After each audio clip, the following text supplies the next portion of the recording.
Welcome to the Business of Cleaning. We're the podcast that brings cleaning expertise straight from the minds of professionals. For the month of December, we're going to focus on something extremely important in this industry, and that's employee retention and engagement.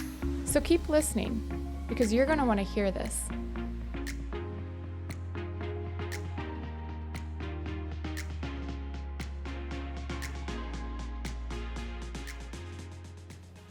Hello, everyone, and welcome back to the Business of Cleaning. This is our second episode of our mini season here in December of 2020. Yes, I know the year is crazy. We're coming back, though, to the idea of employee retention and engagement. I know this is a huge thing right now, especially given the economic crisis that we've been dealing with for far too many months.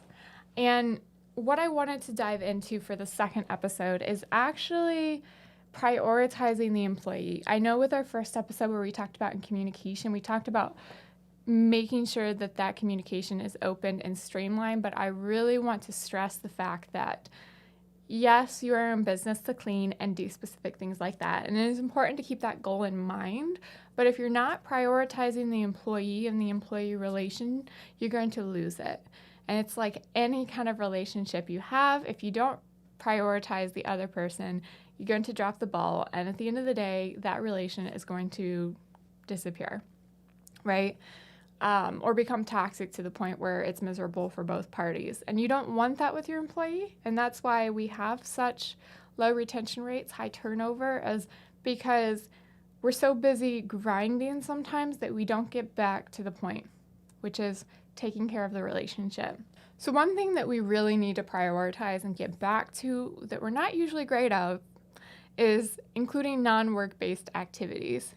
And yes, I do mean like the baseball games and things like that, but sometimes just chances in the office for employees to come together and talk. Breaks in the monotony. And I know right now it makes it a little difficult because we're not physically in the office. And with many of our janitorial staff, they're usually spread out working different shifts anyways. But things like pizza parties or opportunities for employees to come together and just discuss the different projects and jobs they work on. What works well, what makes the customers happy from their side, where some are struggling, simple things like that, or even just family events. And right now, a lot of this is going to be Zoom-based. Perhaps, a lot of our staff and a lot of those that we work with do have families, and it's what made it particularly hard this year is because taking care of schooling and taking care of work can be a lot for someone. And so including those non-work-based activities decreases stress and increases a feeling of inclusion when work is organizing and prioritizing these events versus employees. And it just gives a sense of being appreciated. So those are really great ways. Of course, there's the obvious, having comprehensive benefits and compensation. You definitely want to make sure that when you're taking care of the employee, you're actually taking care of their needs. And that means that your benefit package is what is needed and it fills all of those voids that they may have as far as healthcare and insurance.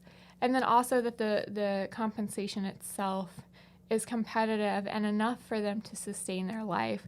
Paying a living wage is vital, and of course one of the most debated subjects in this country right now.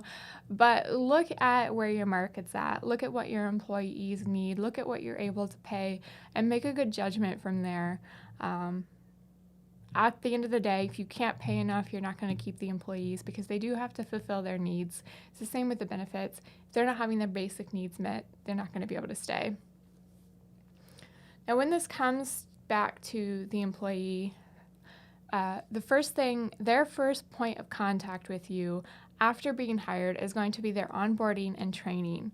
And so not only do you need to lure them in with good package of benefits and compensation, but you need to be able to keep them past the first 90 days to actually make the employment relationship valuable on both sides. And so if you cannot onboard your employee in a good way, if you can't give them the training they need, make them feel appreciated, make them understand who you are and where their role is in the company, then you've lost them from the start.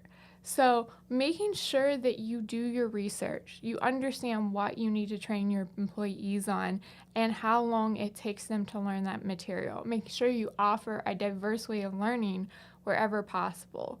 With the cleaning task and things like that, yes, you want lots of hands-on wherever possible. You want to be able to be flexible, even given current climate where we want to be as hands-off as possible.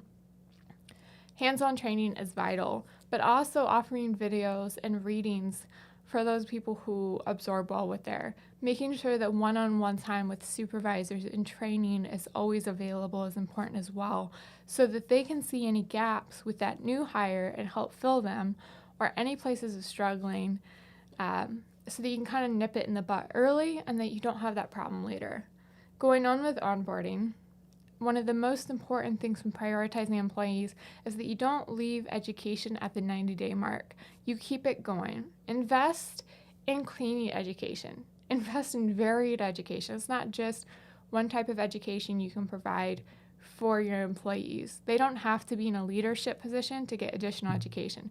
They don't have to be in a leadership position to get management training or leadership training or any of these other things. Sometimes your best leaders are tucked in with that new hire class that you brought in 5 months ago, and they just need a little extra development and a little more assessment and communication on your part.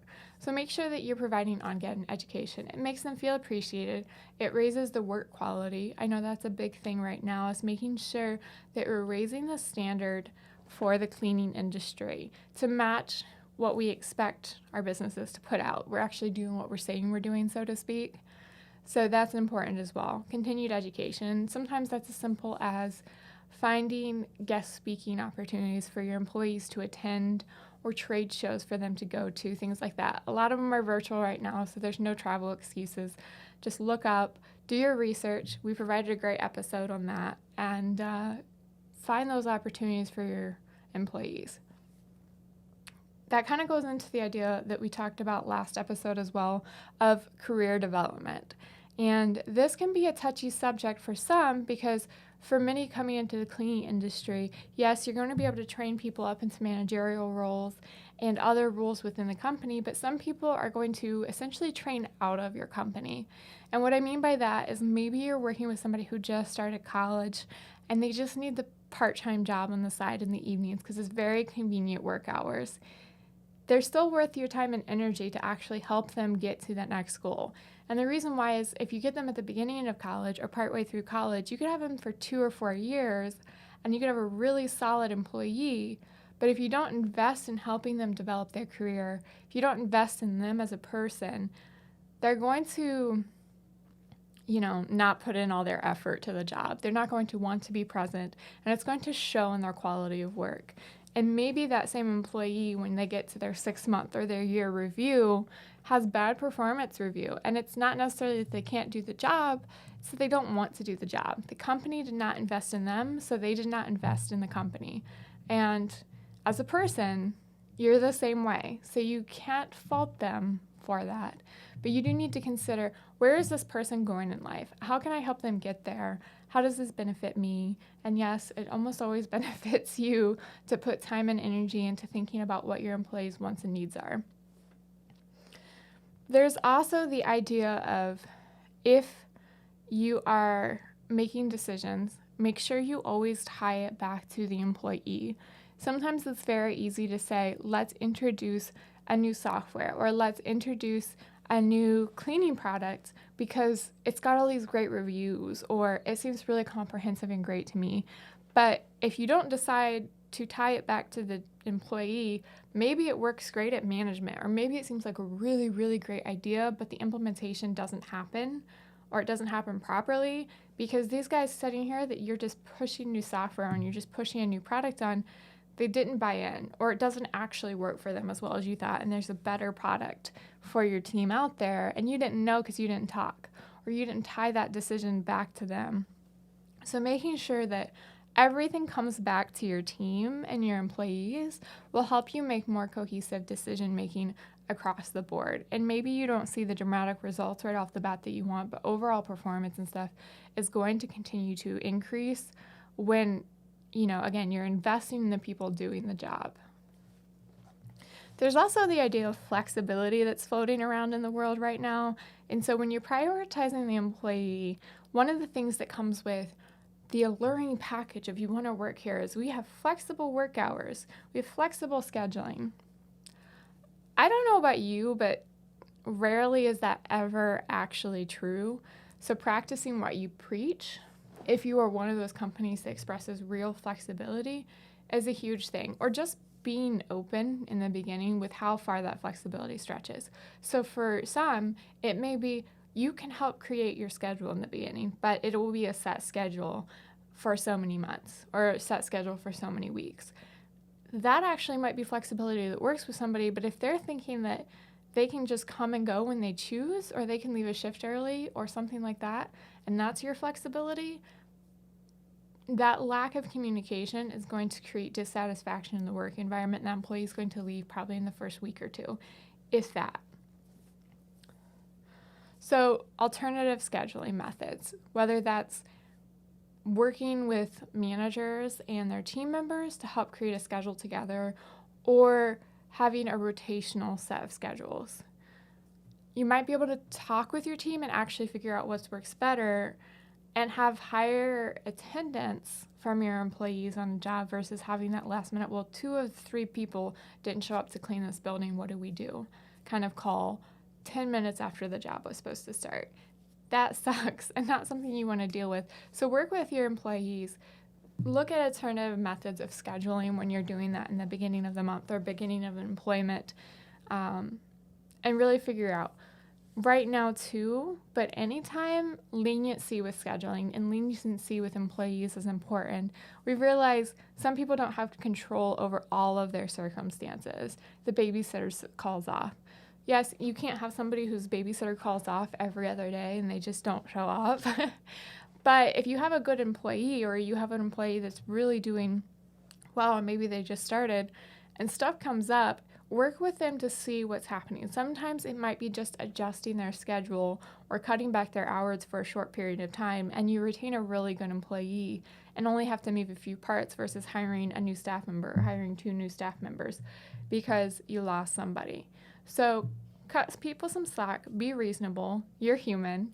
You know when things come up that sometimes they're very difficult to handle and very unpredictable, especially if schools are online 1 month, hybrid the next, and back online again by November. So plan accordingly. Know that there's going to be times where you have to concede some flexibility on your part as well. Also consider breaks. Think about right now that in the homework environment, a lot of people are seeing the need to take breaks every hour or every couple hours for like 5 to 10 minutes to get outside and do things. So wherever possible, look at inserting more breaks in. Quick chances to take air and come back to the job with a fresh mind. It might take a different type of process, or it might just mean segmenting things a little differently as far as cleaning schedules. But if you're able, look at breaks, or look at things also like safety measures and health measures are big right now. So anything like that where you can just accommodate your employees' needs are going to be super helpful in making that employee feel appreciated. As far as prioritizing the employee, these are all just suggestions that I'm making, but make sure you take in mind what works best for your employees. After talking to so many people over this past season, what I've seen is the most successful companies constantly brought up their employees, because every decision and every process that happened, the employees are at the forefront. And considering they make up your entire business, I can see why. So thank you for tuning in to this episode of The Business of Cleaning. We'll see you next week when we're going to dive into more about how you can increase retention, lower turnover, and drive engagement with your staff so that you can ultimately do a better job at what you're in business to do. Thank you.